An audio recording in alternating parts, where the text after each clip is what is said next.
My name is Hillary Vance. I am the coordinator for programs in Spain, Australia, New Zealand, and the South Pacific.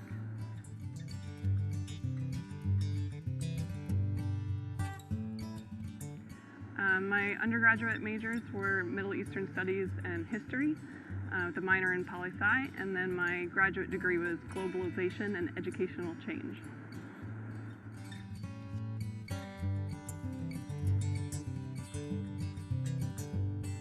As an undergraduate, I did a couple short programs in France and Tunisia, and then as a graduate I did a very short program in Sweden and 2 research trips to Cambodia. And then I spent a year and a half living and working in Cambodia.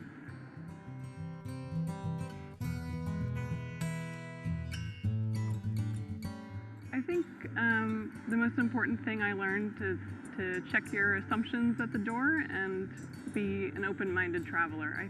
I thought that I was, but I was very focused on the regions that I had already been to, and I didn't have a lot of interest in Asia, but then after my first trip I fell in love with it, and I think it kind of opened my eyes to the fact that anywhere can be the next favorite place, and it's just got to give every place a chance.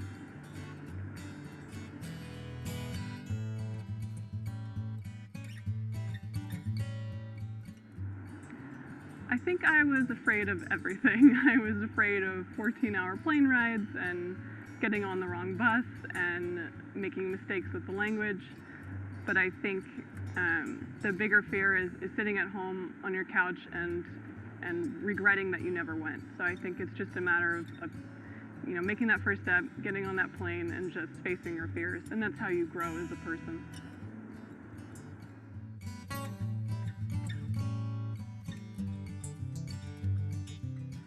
Probably the most daring thing I did was learning to ride a motorbike. I was terrified of motorcycles. I thought they were death traps. And then I got to Cambodia, and guess what they gave me to drive? So I had to learn, and I crashed a couple times, but after a few months I was good enough that I could do some moto treks up to the border in the mountains, and got to see some really cool things that otherwise I wouldn't have been able to. So that taught me a lot about myself.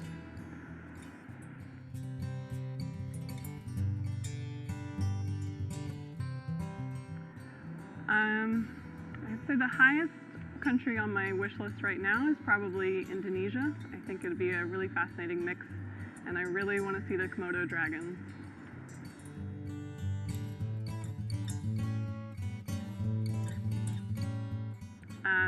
So French, bonjour, Spanish, hola, German, guten Tag, Polish, dzień dobry, Arabic, salam alaikum, Khmer, Jongrypsur, Thai, sawadika, and Laotian, sabadi.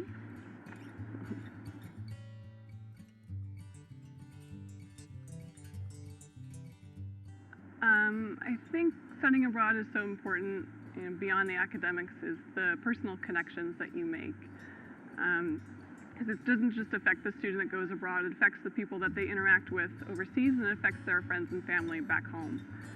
When I was going to Tunisia, my family didn't know anything about Tunisia, and they were kind of afraid for me. But I came back and I told them stories like how my host mother, the first thing she said to me, she pointed to herself and she said, "Mama," and she would always make me my favorite foods. I mean, they took such good care of me. So I think then, when the Arab Spring happened and Tunisia was on the news, it gave my family and my friends some context, because they had that connection through me.